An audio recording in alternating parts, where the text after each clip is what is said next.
Assalamualaikum warahmatullahi wabarakatuh. Di video kali ini saya dan teman-teman saya akan menjelaskan tentang korosi sumuran. Sebelum menjelaskan tentang korosi sumuran, saya akan memperkenalkan dari kelompok saya. Yang pertama yaitu Muhammad Aditya Chandra Subijantoro, nomor presensi 22, yaitu saya sendiri. Dan yang kedua Francisco Dimas Yonatan dengan presensi 12. Dan yang ketiga Muhammad Aziz Rofiki dengan presensi 21. Yang keempat yaitu Yahya Alia Setianto dengan presensi 28. Yang kelima Muhammad Dimas Abdullah Al-Aziz dengan presensi 17. Dan yang terakhir yaitu Dimas Gilang Pangestu dengan presensi 08. Langsung saja untuk pembaca pertama. Korosi sumuran. Pitting corrosion atau korosi sumuran berasal dari kata pit yang artinya sumur. Pitting corrosion merupakan bentuk korosi di mana hasil korosi akan terbentuk suatu pitting atau lubang pada material. Korosi pitting sering dianggap lebih berbahaya jika dibandingkan dengan uniform korosi atau korosi merata, karena produk korosi yang terbentuk akan menutupi pitting atau lubang sehingga sulit untuk didefinisikan. Fakta penyebab korosi.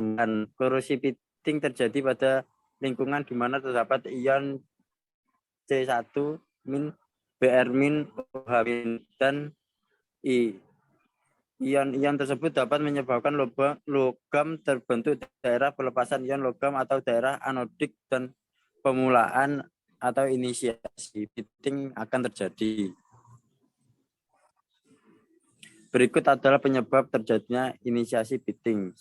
Terdapatnya perbedaan metal. Hal ini menyebabkan adanya perbedaan potensial pada daerah tertentu sehingga terjadi korosi lokal. 2. Rusaknya lapisan pasif yang protektif secara mekanik maupun kimia. 3. Proses pelapisan atau coating yang tidak merata. Mekanisme terjadinya pitting korosi atau korosi sumuran. Secara umum, korosi sumuran ini terjadi pada suatu wilayah tertentu saja, karena pada daerah tersebut telah mengalami kerusakan lapisan pasif seperti pada gambar 2 dan 7. Berikut mekanisme terjadinya korosi sumuran. 1. Terbentuknya tempat-tempat yang bersifat anodik yang disebabkan oleh rusaknya lapisan pasif pada permukaan logam. Reaksi oksidasi pada anoda 2A2AI 2 sama dengan 2AI3 plus 3E-. Reaksi reduksi pada katoda. Berikut adalah contoh rumus reaksi oksidasi.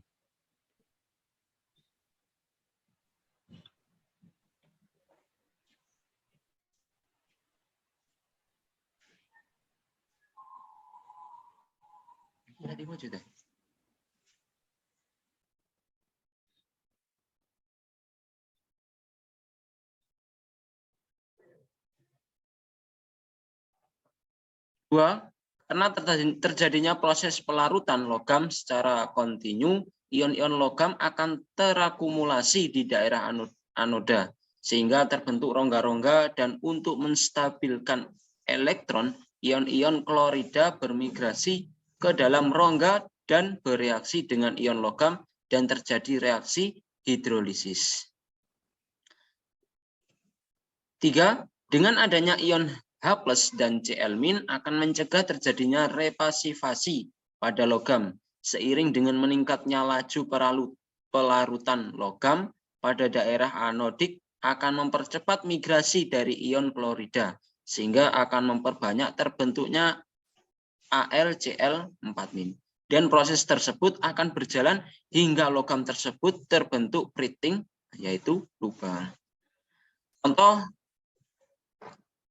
kasus korosi sumuran.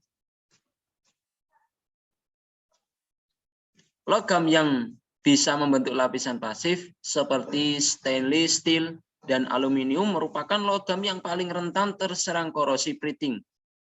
Korosi printing efeknya tidak meluas, namun terjadi hanya di suatu titik saja dan terus sampai ke dalam, sehingga seiring semakin terkorosinya material, maka bagian yang terkorosi akan membentuk cekungan seperti sumur. Sesuai dengan gambar 2-6, bentuk rongga hasil dari korosi printing terdiri dari 7 bentuk. Itu sebagai berikut. Yang pertama, narrow depth, elliptical, with shallow, terus subvege, undercutting, horizontal, dan vertikal.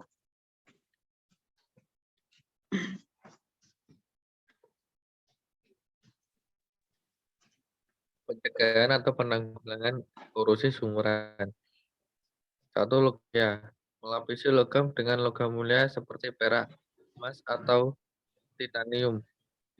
Biasanya metode ini banyak untuk perhiasan ataupun konektor-konektor peralatan elektronik. Kelemahan dari metode ini tentunya adalah faktor biaya yang sangat tinggi. Yang kedua, coating atau cleaning. Cara ini dilakukan dengan melapisi logam dengan coating dan cleaning. Contoh coating adalah menggunakan cat, misalnya cat oli, patena, atau PU. Atau oli kemudian cleaning menggunakan rubber ataupun fiber. Metode coating dan cleaning ini akan mencegah reaksi secara langsung antara logam, senyawa air, atau oksigen di sekitarnya. Metode coating terutama cat adalah cara yang paling umum dilakukan oleh orang awam karena sangat mudah dan secara harga juga relatif murah. Ya, biasanya dilakukan untuk mencegah korosi galvanik. Galvanik adalah perpaduan antara dua buah logam, misalnya pipa, tembaga, dan besi.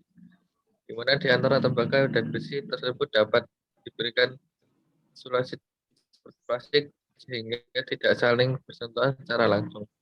Metode isolasi ini akan melindungi logam yang lebih mahal dan tidak mudah terkontaminasi dengan korosi logam yang lainnya. Secara biaya metode ini relatif cukup murah tetapi tidak mudah dilakukan oleh awam. Kimia inhibitor. Metode ini menggunakan bahan kimia tertentu yang digunakan untuk melapisi suatu logam. Biasanya digunakan untuk cooling system, radiator, ataupun genset. Metode ini juga relatif mudah dilakukan dengan biaya yang juga tidak terlalu mahal.